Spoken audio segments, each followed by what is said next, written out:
Hello everyone, welcome to bioregion. और आज हम लोग पढ़ने वाले हैं हमारे ब्लड कोगुलेशन के बारे में। ठीक है, ब्लड कोगुलेशन के बारे में। ये जो है हमारे body fluids and circulation chapter का ही पार्ट है और इसके कोगुलेशन इसके बारे में पढ़ने वाले हैं। ये हमारे बॉडी फ्लूइड्स एंड सर्कुलेशन का ही चैप्टर का ही पार्ट है। और इससे पहले हम लोग ब्लड ग्रुप्स के बारे में देख चुके हैं, एरिथ्रोब्लास्टोसिस फेटालिस के बारे में देखे हैं, ब्लड इन इट्स कंपोनेंट्स के बारे में भी देखे हुए हैं। और अब हम देखने वाले हैं ब्लड कोगुलेशन के बारे में कि ब्लड कैसे क्लॉट होता है। ठीक है, तो देखिए यहाँ पे ब्लड क्लॉट के बारे में दिखाया गया है कि मतलब बताया गया है कि एनसीईआरटी इसके बारे में ज़्यादा डिटेल में बात नहीं करती है, पर ये क्या बात करती है कि अगर ये बता रही है कि अगर आप अपने आप को अगर आप गलती से किसी का हाथ कट जाता है या फिर कुछ भी इंजरी हो जाती है टिश्यू में, तो जो ब्लड है वो लगातार बहते नहीं रहेगा। ठीक है, वो क्या होगा, थोड़े टाइम बाद क्लॉट हो जाएगा। तो क्लॉट कैसे होगा, तो वहाँ पे लिखा हुआ है कि जब हमारी इंजरी हो जाएगी तो वहाँ पे हमारी इंजरी होने के बाद इंजरी होने के बाद हमारे जहाँ पे इंजरी हुई होती है वहाँ पे एक dark reddish brown scum format होता है। क्या जब भी आप लगा होगा, जहाँ पे भी अगर कभी भी घुटने में चोट लग जाती है खेलते खेलते, तो आप देखे होंगे ऐसे करके वहाँ पे एक डार्क रेडिश ब्राउन कलर का एक स्कम टाइप फॉर्मेट होता है, जो कि पपड़ी टाइप का निकलता भी है सूख जाने के बाद में। शुरू में तो वो गीला रहता है पर धीरे धीरे वो सूखने लगता है कि नहीं। तो वो एनसीईआरटी उसी को ही डार्क रेडिश ब्राउन स्कम बोल रही है at the site of injury, ये फॉर्मेट होता है। तो अब वो है क्या, तो जो हमारा dark reddish brown scum format होता है वो हमारा असली में नेटवर्क ऑफ थ्रेड्स है। क्या नेटवर्क ऑफ थ्रेड्स मतलब एक थ्रेड, समझ रहे हैं आप, तो जो कि है फाइब्रिन का। क्या है वो, फाइब्रिन की थ्रेड है। ठीक है, फाइब्रिन का। तो क्या होता है, जब भी हमारा कहीं पे इंजरी होता है तो वहाँ से क्या होगा, जैसे कि मान लीजिए ये हमारा पैर है, ठीक है, ये हमारा हाथ है मान लीजिए, तो ऐसे करके हाथ लगा देते हैं। ठीक है, मान लीजिए ये हमारा हाथ है, अगर यहाँ पे एक कट लग गया और यहाँ से खून बहने लग गया ड्रॉप, तो क्या होगा, धीरे धीरे यहाँ पे एक मैश बनेगा ऐसे स्कम करके, और उसके बाद वहाँ से ब्लड बना बंद हो जाएगा। तो ये जो स्कम बना ये फाइब्रिन है। ठीक है, फाइब्रिन के थ्रेड से जुड़ते एक जाली टाइप का बन गया कि उसके बाद वहाँ से ब्लड बहना बंद हो जाएगा। अब वहाँ से ब्लड नहीं बहने वाला। ठीक है, तो ब्लड के जो फ्लो है उसको वहाँ से रोकने के लिए, ताकि ब्लड लॉस ना हो, ये फाइब्रिन के फ्रेगमेंट्स जो है वो थ्रेड्स करके वहाँ पे जाली टाइप का बनते हैं और वहाँ पे मैश स्ट्रक्चर बना के उस साइड को क्लोज कर देते हैं जहाँ से ब्लड लॉस हो रहा था। ठीक है, तो क्यों हुआ फाइब्रिन थ्रेड्स, जो फाइब्रिन बना वो क्यों बना, तो ताकि जो dead and damage format elements are trapped. ठीक है, जो हमारे फॉर्मेट एलिमेंट्स है जिसके बारे में हमने लास्ट वीडियो में बात किया था, वो ट्रैप हो जाए, जो हमारे आरबीसी है, डब्ल्यूबीसी है, सब चीज रुक जाए, कोई भी उस पर ना जा पाए। ठीक है, अब ये चीज़ होता कैसे है, जो ये थ्रेड्स बनते हैं यही मेन पार्ट है। ठीक है, क्योंकि यहाँ पे लोग फंस जाते हैं थोड़ा बहुत, पर मैं इसको देखिए हमारे एनसीईआरटी में अगर आप इसको देखेंगे तो एनसीईआरटी में ये उल्टा लिखा हुआ है। ठीक है, जैसे कि यहाँ से मैं लिखा हुआ हूँ इसको, तो ये उल्टा ऐसे लिखा हुआ है, पर इसको हम थोड़े डिटेल में भी देख लेंगे ताकि हमको ये चीज़ अच्छे से समझ में आ जाए। ठीक है, हो सकता है कि इतना डिटेल में कुछ लोग ना देखें, पर क्या होगा कि अगर आप अच्छे से एक बार देख लेंगे तो आपके लिए हमेशा याद रखने के लिए आसानी होगा। ठीक है, अगर आप इसको फिर भी एक बार देख लीजिए, वैसे अगर नोट नहीं करेंगे तो भी चलेगा, क्योंकि मैं पीडीएफ शेयर कर देता हूँ हमारे टेलीग्राम चैनल पे, वहाँ पे आप जाके इस पीडीएफ को डाउनलोड कर सकते हैं। ठीक है, मैं दोनों पीडीएफ शेयर कर दूँगा। देखिए, जब भी हमारा इंजरी होता है, ठीक है, ब्लड जो कोगुलेशन होता है, बताइए ब्लड कोगुलेशन जो ब्लड क्लॉट होता है वो क्यों होगा। नॉर्मल जब हमारे शरीर में बॉडी में ब्लड फ्लो कर रहा होता है उस समय क्लॉट नहीं होता। ब्लड क्लॉट तभी होगा जब होगा इंजरी। ठीक है, जब भी इंजरी होगा तो ताकि ब्लड लॉस ना हो जाए, इसलिए जो है हमारा ब्लड क्लॉट होता है। उसी जगह पे, हर जगह ब्लड क्लॉट नहीं होता। ठीक है, तो जो हमारा ब्लड कोगुलेशन है, ये हमारा ब्लड कोगुलेशन जो है स्टार्ट होता है इंजरी के साथ। तो इंजरी भी 2 टाइप की होती है। एक इंजरी होती है टिश्यू इंजरी। क्या होता है, टिश्यू इंजरी। ठीक है, जब हमारा टिश्यू डैमेज हो जाता है, टिश्यू को इंजरी हो जाता है या फिर टिश्यू ट्रॉमा होता है। और एक हमारा होता है ब्लड ट्रॉमा। ठीक है, एक या तो मैं टिश्यू ट्रॉमा बोलूँ या टिश्यू इंजरी बोलूँ, और दूसरा होता है हमारा ब्लड ट्रॉमा। ठीक है, तो टिश्यू ट्रॉमा जब होता है हमारा, तो उसके बाद रिलीज होता है हमारा एक फैक्टर जिसको हम बोलते हैं टिश्यू फैक्टर। ठीक है, और जब हमारा ब्लड ट्रॉमा होता है तो हमारा एक फैक्टर होता है जिसको हम बोलते हैं, जिसका नंबरिंग है 12 फैक्टर। ठीक है, 12 फैक्टर, और इसको बोलते हैं, इसका नाम है हेजमैन फैक्टर। ठीक है, इसको हम बोलते हैं हेजमैन फैक्टर।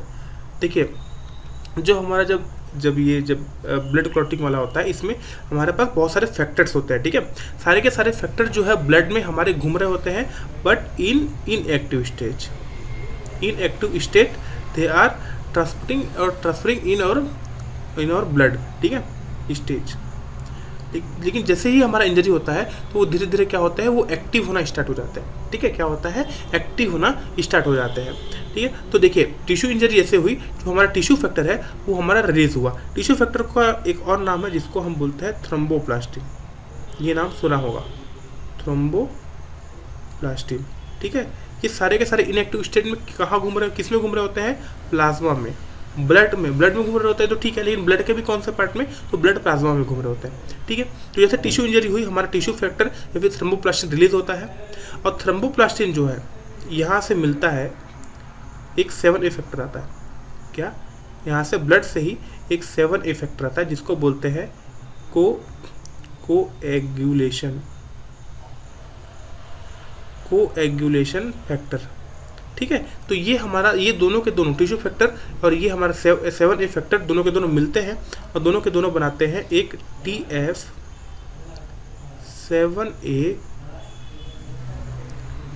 TF7A कॉम्प्लेक्स बनाते हैं, ठीक है, TF7A कॉम्प्लेक्स। अब जो ये जो TF7 कॉम्प्लेक्स है, ये जो हमारा TF7A कॉम्प्लेक्स है, ये क्या करता है, TF7A कॉम्प्लेक्स ये हमारा चेंज करता है फैक्टर नंबर 9 को 9A में, ठीक है। और जो हमारा फैक्टर नंबर 9 है ये रिस्पॉन्सिबल है हमारे, जो हमारा फैक्टर नंबर 10 है उसके 10A में कन्वर्जन के लिए, समझ में है। तो ये है हमारा पहला टिश्यू इंजरी वाला पार्ट। टिश्यू इंजरी से क्या होता है, टिश्यू फैक्टर रिलीज होता है, थ्रोम्बोप्लास्टिन, ठीक है। तो ये है रिस्पॉन्सिबल, टिश्यू इंजरी हुआ, टिश्यू फैक्टर थ्रोम्बोप्लास्टिन रिलीज हुआ, थ्रोम्बोप्लास्टिन और 7A फैक्टर मिलके बनाए एक कॉम्प्लेक्स जिसको बोलेंगे TF7A कॉम्प्लेक्स। TF7A कॉम्प्लेक्स 9 को 9A में चेंज किया, 9A जो है 10 को 10A में चेंज किया। अब देखिए, अब यहाँ से जो ये वाला पार्ट है, जो हमारा ब्लड वाला पार्ट है, जिसको हम इंट्रिंसिक भी बोलेंगे, इसको हम एक्सट्रिंसिक बोल सकते हैं, इसको हम इंट्रिंसिक भी बोल सकते हैं, ठीक है। ये हमारा इंट्रिंसिक पार्ट है, इंट्रिंसिक, ठीक है, ये हमारा एक्सट्रिंसिक पार्ट है। तो ब्लड ट्रॉमा जो ये हमारा 7 फैक्टर रिलीज हुआ, फैक्टर नंबर 12 क्या हुआ, 12 चेंज होगा 12A में। पहले तो ये A का मतलब है एक्टिवेशन, ठीक है। तो 12 से 12A मतलब कि 12A जो 12 था वो इनएक्टिव फॉर्म में था, बताया ना, इनएक्टिव स्टेज में प्लाज्मा में घूमता रहता है। तो 12A चेंज हुआ 12A में। अब 12A क्या करेगा, 12A चेंज करेगा हमारा जो 11 है, जो हमारा फैक्टर नंबर 11 है उसको 11A में, ठीक है। अब 11A चेंज करेगा हमारा जो फैक्टर नंबर 9 है उसको 9A में। देखिए ये वाला पॉइंट सेम है दोनों ही पार्ट में, इंट्रिंसिक और एक्सट्रिंसिक दोनों पार्ट में। और जो हमारा जो 9A है वो हमारा चेंज करेगा 10 को 10A में। देखिए जो हमारा ये वाला जो पॉइंट है, ये वाला जो पॉइंट है ना, ये देखो ये दोनों में सेम है कि नहीं। आखिर में दोनों में बना क्या, आखिर में दोनों में बना 10A ही तो बना, और क्या बना, है ना, दोनों में 10 ही है, A ही बना, मतलब कि आखिरी पॉइंट सेम है दोनों का, दोनों ही एक्सट्रिंसिक और इंट्रिंसिक का। इसको मैं एक्सट्रिंसिक बोल देता हूँ, लिख देता हूँ, ठीक है। तो ये वाला पार्ट हुआ। अब देखिए यहाँ पे क्या लगेगा, यहाँ पे एक चीज़ आता है जिसको हम बोलते हैं कैल्शियम और फॉस्फोलिपिड। ये जो 9A जो 10 को 10A में चेंज किया, ये कैल्शियम और फॉस्फोलिपिड के प्रेजेंस में चेंज किया, ठीक है, कैल्शियम और फॉस्फोलिपिड्स के प्रेजेंस में। यहाँ पे भी आएगा कैल्शियम और फॉस्फोलिपिड्स, ठीक है। तो इन दोनों के प्रेजेंस में चेंजेस होता है। अब इसके बाद क्या होता है, 10A तो बन चुका है। अब इसके बाद देखिए क्या होता है, इसके बाद होता ये है कि जो हमारा जो 10 है, जो हमारा 10A है, 10A ये जो है हमारा जो फॉस्फोलिपिड्स है,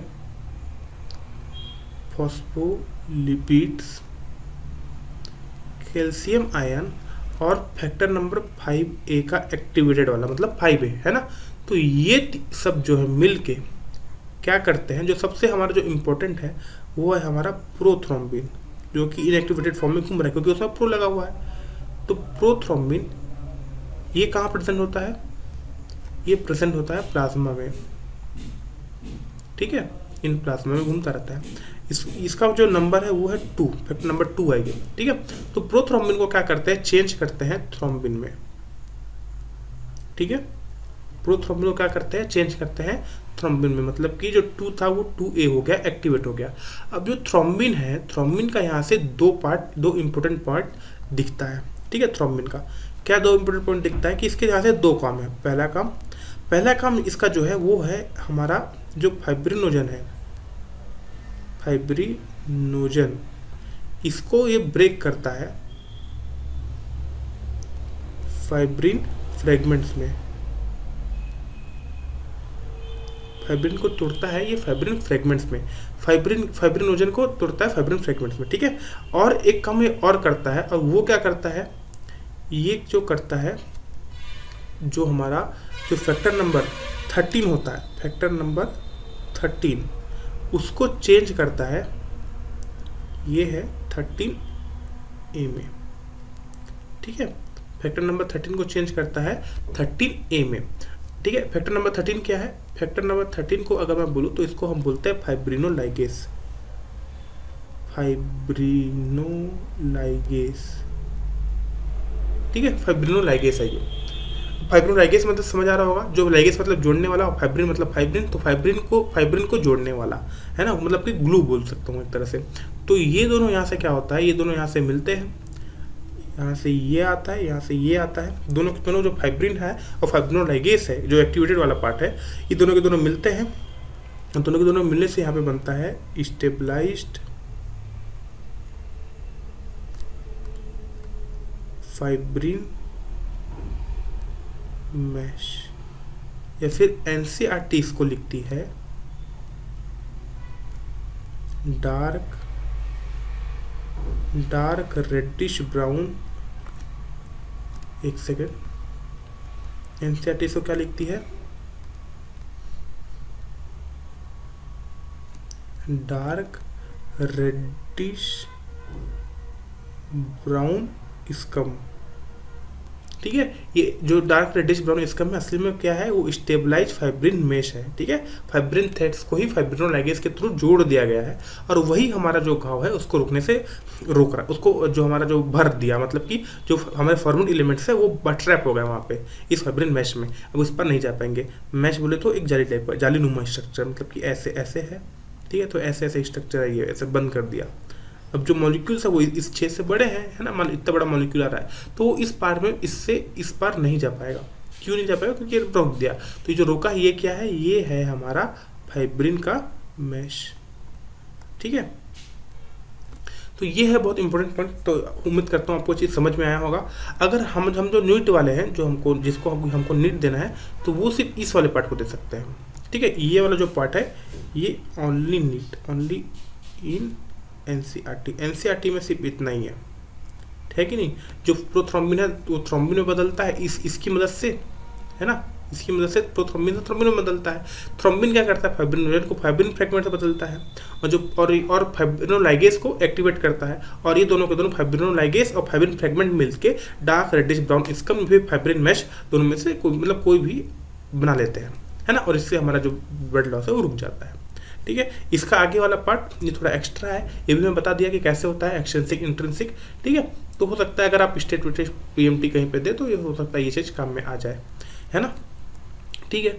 तो ये वाला पार्ट हमने देख लिया। अब कुछ और पार्ट है जो कि एनसीईआरटी लिख रही है, वो है कि इंजरी एक्टिवेट्स प्लेटलेट। देखिए क्या वो लिख रही है कि इंजरी जो है वो एक्टिवेट करता है प्लेटलेट्स को to release certain factors involve in mechanism of coagulation. देखिए ये पॉइंट मेरे को नहीं लगता कि आपको समझ में आएगा, क्योंकि ये थोड़ा हायर पॉइंट है, इस पॉइंट को समझिए। देखिए जो हमारा जो प्लेटलेट है उसका स्ट्रक्चर ऐसा होता है, ठीक है। ये उसका स्ट्रक्चर है, मैं ज़्यादा डिटेल में नहीं जाऊँगा, बस सुन लीजिए, ठीक है। अब यहाँ पे ना तीन ठो वो होते हैं, 3 ठो रिसेप्टर्स होते हैं, रिसेप्टर्स, ठीक है। इस वाले प्लेटलेट्स के ऊपर 3 ठो रिसेप्टर होते हैं। तो क्या होता है, जैसे ही हमारी इंजरी होती है, जैसे ही हमारी बॉडी को पता चलता है कि कुछ ना कुछ इंजरी हुआ है, कुछ ट्रॉमा हुआ है, तो क्या होता है, जो हमारे मतलब जो हमारे ब्लड में जो फैक्टर घूम रहे होते हैं, है ना, कुछ फैक्टर घूम रहे होते हैं हमारे बॉडी में, जैसे फाइब्रिनोजन और वॉन विलबोर्ड फैक्टर। ये कोई इंपॉर्टेंट नहीं है आपके लिए, बस सुन लीजिए। वॉन विलबोर्ड फैक्टर, है ना, यहाँ पे कुछ और फैक्टर आता है ऐसे, ठीक है। तो वो तीनों क्या करते हैं, यहाँ पे जुड़ जाते हैं आके ऐसे ऐसे, ठीक है। अब ये जुड़ गया तो क्या हुआ, इससे जो हमारा जो प्लेटलेट था वो प्लेटलेट क्या हुआ, एक्टिवेट हो गया। पहले प्लेटलेट इनएक्टिवेट था, तो क्या हुआ, अब प्लेटलेट जो है एक्टिवेट हो गया। ठीक है, अब प्लेटलेट एक्टिवेट हो गया तो क्या करेगा, कुछ चीज़ें रिलीज करेगा। क्या करेगा, कुछ चीज़ें प्लेटलेट जो है रिलीज करेगा। क्या क्या चीज़ रिलीज करेगा, जैसे थ्रोम्बोक्सिन, वही कोई काम का नहीं इसलिए मैं नहीं बताऊंगा। ठीक है, ये 3 चीज़ें रिलीज करता है, जैसे थ्रोम्बोक्सिन और ऐसे 3 चीज़ रिलीज करता है, पर वो कोई काम का नहीं है। और ये 3 चीज़ें ही मिलकर क्या करती है, प्लेटलेट का एग्रीगेशन करती है। ठीक है, प्लेटलेट्स का एग्रीगेशन करती है, एग्रीगेशन और अधेरेंस, ये सब काम करती है।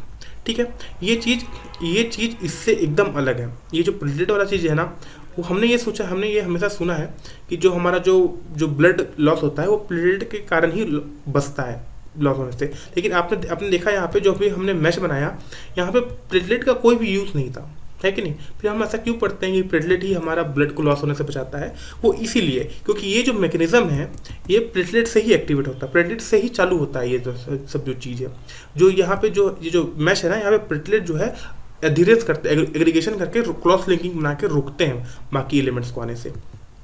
ठीक है, तो ये वाला जो पार्ट है प्लेटलेट एग्रीगेशन वाला, वो एनसीईआरटी इसी बात को बता रही है कि जो इंजरी होता है वो एक्टिवेट करता है प्लेटलेट्स को to release certain factors involve in mechanism of coagulation. ये जो 3 चीज़ मैं बताया ना, यहाँ पे रिलीज होता है, ये 3 चीज़ यहाँ पे है ना, ये जो 3 चीज़ है, एक सेकेंड, हाँ, ये जो 3 चीज़ है यही रिस्पॉन्सिबल है, वो इसी की बात कर रही है, वही यही इंपॉर्टेंट पॉइंट है। ठीक है, और some factors are release by tissue which where injury occurs, है कि नहीं। तो ये तो मैं बताया कि टिश्यू फैक्टर रिलीज होता है, ये सब चीज़ है ना। तो ये एनसीईआरटी इसी बात को बता रही है, ये पूरा का पूरा मैं लिखा हुआ हूँ, calcium is very important role in coagulation, NCERT लिखती है इस बात को। ठीक है, तो ये पूरा का पूरा नोट से आप पढ़ सकते हैं। ठीक है, मैं यहाँ पे एनसीईआरटी का जो इंसिडेंट शॉट है वो भी लगा दिया हूँ। ठीक है, यहाँ से आप मिल सकते हैं। आप अब ये वाला चैप्टर, ये वाला पॉइंट यहीं तक था, ब्लड कोआगुलेशन में सिर्फ यहीं तक हमको पढ़ना है। यहाँ से हमारे सारे के सारे न्यूमेरिकल्स बन जाएंगे, इसके बाद हम लोग क्वेश्चन भी सॉल्व कर लेंगे। ठीक है, आप वहाँ पे आ सकते हैं, हमारे नेक्स्ट वीडियो में हम क्वेश्चन सॉल्व करेंगे। ठीक है, जितनी भी सारी PDF यहाँ पे देखी है आपने, ये सारी की PDF आपको मिल जाएगी टेलीग्राम चैनल पे। टेलीग्राम का चैनल का जो लिंक है, अब वो लिंक डिस्क्रिप्शन में भी है। ठीक है, और अगर आप चाहें तो उसको आप सर्च भी कर सकते हैं टेलीग्राम में जाके। कुछ नहीं करना है, सिर्फ बायो रिविजन लिखना है। क्या करना है, सिर्फ और सिर्फ बायो रिविजन लिखना है और मेरा चैनल आ जाएगा। ठीक है, और उसको आप ज्वाइन कर लीजिए और वहाँ पे आपको सारी की सारी PDF मिल जाएगी। चैनल पे नए हैं तो चैनल को सब्सक्राइब करना मत भूलना, ताकि ऐसे हर अच्छी नोटिफिकेशन वीडियो आपको मिलते रहे, इन्फॉर्मेटिव वीडियो मिलते रहे और आप अपने कॉम्पिटिटिव एग्जाम में अच्छे से क्रैक कर पाए। ठीक है, वीडियो को लाइक करना मत भूलना और चैनल को सब्सक्राइब कर देना। मिलते हैं नेक्स्ट वीडियो में, जहाँ पे हम क्वेश्चन प्रैक्टिस कर रहे होंगे body fluids and blood coagulation का। ठीक है, जो अगर कोई भी डाउट है तो इससे पहले वाली वीडियो सारी वीडियो देख सकते हैं, पूरी की पूरी चैप्टर आपका कवर हो जाएगा। ठीक है, थैंक यू सो मच, मिलते हैं नेक्स्ट वीडियो में, तब तक के लिए टाटा बाय बाय।